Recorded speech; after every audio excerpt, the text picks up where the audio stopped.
Today, the proclamation of the word of God in the book of Jeremiah, chapter 20.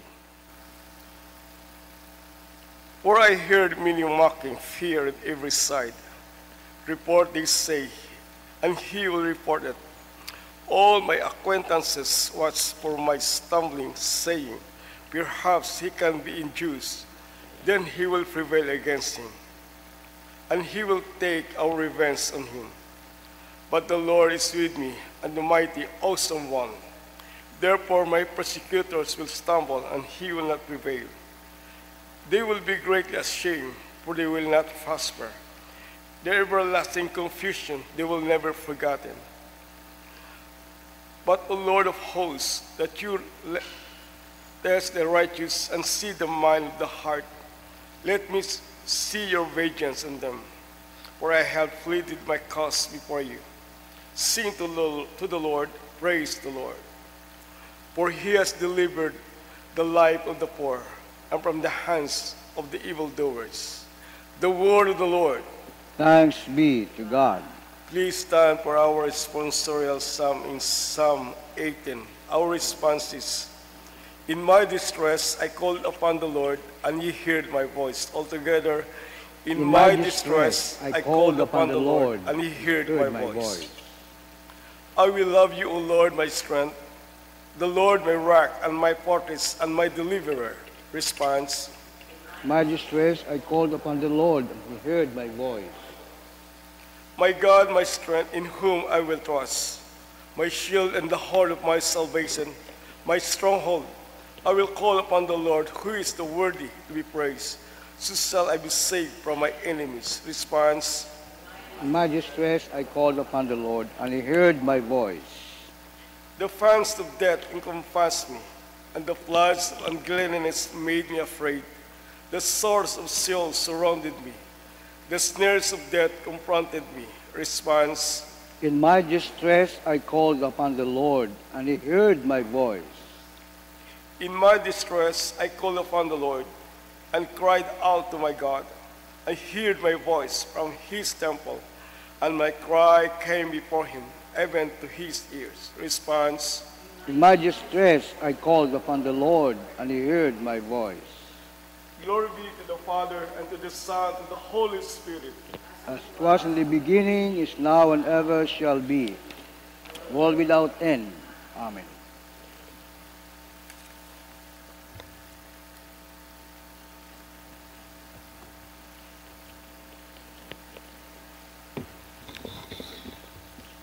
The Lord be with you. The Holy Gospel of our Lord Jesus Christ according to St. John chapter 10. Glory to you, Lord Jesus Christ.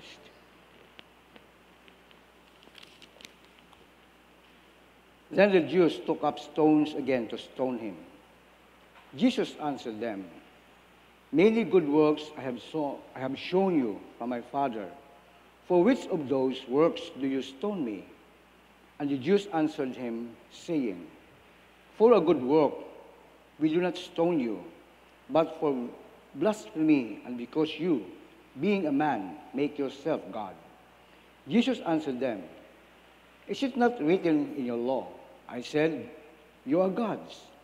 If we call them gods, to whom the word of God came, and the scripture cannot be broken.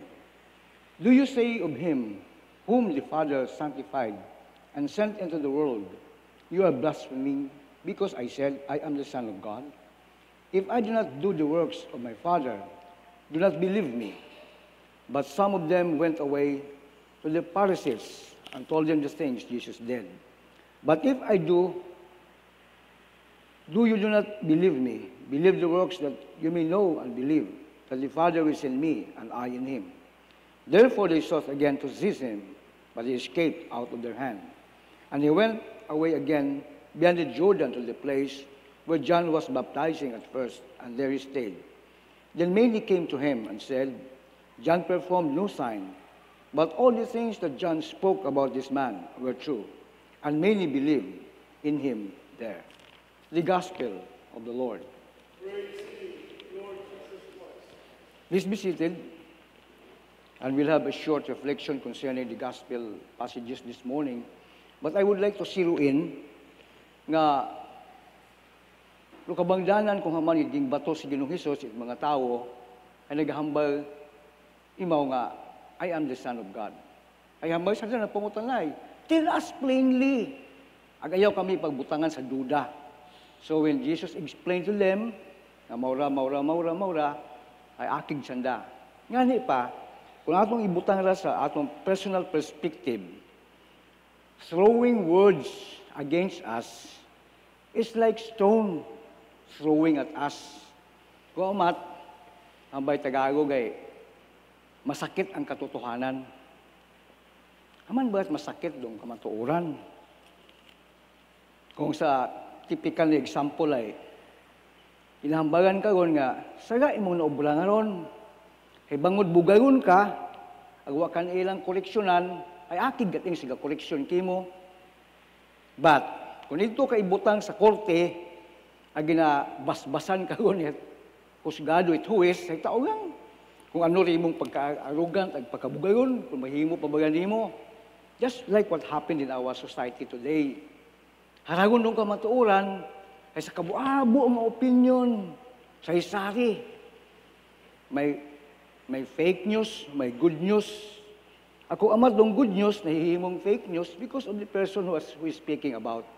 Ay, harangani sa kabuhi ni Ginoong Hesus. Atong ba nga isummarize, no? Ipadagay mawid Diyos Ama para sa atong kaiwasan. While He is doing good, good nga na ginaobra na ay suno sa description ni tao, kung nagapamati ka na, hanila ka nga, gapati ka nga, hail the King of the Jews. Ginakuan imaw, ginagaw kita imaw, mga agaw kita imaw. But then, there ang expectation, i-shortcut natin yung istorya, no? But when the expectation of the people ay hararong hari, nga magaguwas katon sa kasuguan o gobyerno ito Roma, haywa maublan ni Ginoong Hesus, akig sila kay Ginoong Hesus. Ano ang banda? Crucify Him. See? Doon man kita nga mga tao Kung mga tao nga nagatangaw katon gapamati hay ginaubra naton o ginahambay naton suno sa nang ekspektasyon ila sa nakaton ron. Pero when we speak the truth, akis nakaton. Ngani ay nagabato sinot mga bisaga kon sa katon paliho ko mga bato nga natural nga bato nga ginahaboy katon. Ay masakit ron. One time, tapos na ako ng story ni Ginoong Hesus, no? Ay, sa'yo makita ko ng tabo ka na. I was once interrogated by lawyer. Ginapilit kita akong paako. So, pauno ko akoon, nung kamatuuran ko ta sa anang suno, sa anang hambay, nabukot kamatuuran para kakon. Hay imaw ay nag-iimbestiga ta, akot aron nakasayod. So one time, he tapped the table. Simply hakibot ako, nadlukan ako, nag-ugtasyon mo kakon. When I came to my lawyer, aginsugid ko, hambal kang abogado hay, pag humambay man na imaulit sit moron, 10 ka man lamisa. So here comes again interrogation. Bakit kasi man na, Mr. Ruiz? Ayaw mong aminin ito. Ito Ito yung papel mo dito Hay, title na ako dito bukod ako to Ngagan ko akon, pero title na ako bukod ako. Hay, pilit. Tumindog ako. Ako mang muruno ng lamisa, hakibot mo. Pagkibot nanay, makon attorney, kung kasalanan ko yan, aaminin ko yan. Pero kung hindi ko alam yan at wala kong kasalanan dyan, lalabanan kita. At isa pa mga kong attorney, huwag mo kong gaganyanin dito, ha? Huwag mo kong gaganyanin dito. Pinipilit mo kasi mga kong sa akin, yung totoo na sabi mo na hindi totoo sa akin. Ay, sumampok imot lamisa, sampok man ako. So tapos yun namong interrogation, adto ko sa akong abogado, mga kong attorney, Inubra ko mahakon, ang imong inhambay kakon, kung sumampok imot lamisa, masampok man ako. Pag sampok ko mahakon, kit akong alima, hikibot na imaw. Abay ko akong abogado, literally, Henrich, inubra mo ta? Ayun ba mga kunin mo kakon, ubrahon ko eh. Pag sumampok imot lamisa kakon, sampukan ko man imot lamisa. Ay, pero bago ako nag-report sa akong lawyer, ay, hambay ko abogado nga nag-interrogate kakon, sa isalit, abis na lang, nag-abot niya sa kalibo, tawagan niya ako. Kung may masakit ako sa tagipusoon, siguro, inatake ko ako. O galing, bago ako nagkakaso, ay, nagmayad na ako sa tagipusoon, ginhiled, nagagi ako Ginoo. Hindi ka ba hikibot? Amo na katong telepono, ay, Islacom.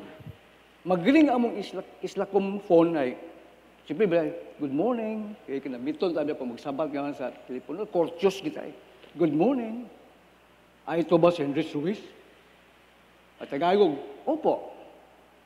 Pwede ka bang pumunta dito sa itong lugar? Kasi inaantay ka namin. Yes, Makon, by 20 minutes, andyan na po ako. Galit tanay. Interrogation after interrogation after interrogation. And then he tapped the table. Hambang kabugado, you also tap the table. Kibot ni mo kakon. Pero bago ako nag-report sa akong abogado, hambang kakon ko, abogado nga nag-interrogate ka ako na So, Mr. Luis, ganyan ka. Humanap ka na ng ebidensya mo. And naturally, mausit ako ng ebidensya ron. Fortunately, akong among the judges in our court, ay akong tiyo, first cousin ni Papa, naging buligan na ako. And I went to Manila and went to the office where I have to take my evidences, waiting for 2 to 3 hours ay ang baka akong ng kampon nga empleyado ito ay kasen or pinsan, ito na yung ebidensya mo. In short, I won the case. Where is now the hearting point of that moment? Ang mga masakit ang katotohanan. Masakit aron ay ipabangod kimo, luwa mo pag-ubra. Nasuno sa hambag naga-question kimo ay totoo, matuod na kanaron pero kako na bukod matuod. Now, it's time for you to stand what is truth. And this is where our Lord Jesus Christ stood up. Hambang abi sa una karang mga bisikulo sa chapter 10, hambang ko mga Pariseo, how long do you keep us in doubt? If you are the Christ, tell us plainly. Hay, ano nag-explicar kung datong Ginoong Hesus, kanda? Hay, akig sanda, gambay ka si Ginoong Hesus, I am the Son of God. Akig sanda. Ikaw man lang tao, karpintiro ka man lang, mambag kang unga ka Diyos. Akig sanda. Ngani, di pick up stones, agabaw, nagapog imaw, ay he escaped, sayod ba natin itong Ginoo eh. He knows everything. Amen? Even you and me, anuman katon, He knows everything. Ngani, what as maitago sa atong Ginoo. But in this particular gospel passages, they're about to hurt the Lord Jesus Christ by stoning Him. Ay, nag-iskapad na atong Ginoo. He knows the way out. Ay, pas man katon, if we have the truth will set us free. Ngani, anumang ginabato katon nga hampisaga, hindi ta makapapirdi sa kamatuoran. The word of our God cannot be profaned by many lies nga ginahaboy. At kung sino man, tawo man, o bukod man mo tawo.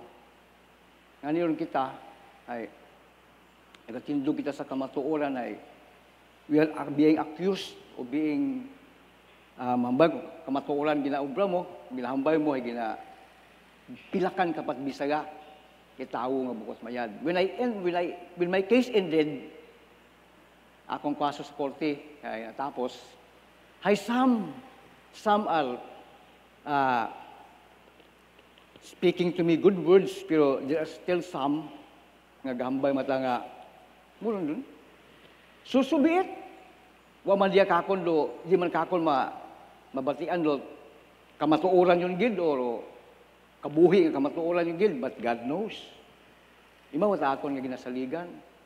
So whatever may happen, ginahaboy man kita bisag ha. O mga ano una nga pares ko bato nga ginaigoon kita, ay bali. And our stand in the truth of the Word of our God ay magpasinsya gata kita. Pasinsyaho naton lo, mga mohon katon ang bangal ni Ginoong Hesus. Forgive them, for they do not know what they do. And here is our Lord Jesus Christ. Ilako na narong supposed to be hay aton nga kasakit nga agumon, but He did accepted it for us. Then He was nailed unto the cross. And the cross of salvation, bukod niyang si Ginoong Hesus nakaagom karon, kadigagan kundi kita man nagatuo ka na. Ano man atong ginatubang, God knows, sayo di mo kung puno kita hilwayon. Only we stand in the truth. For indeed, the truth will set us free.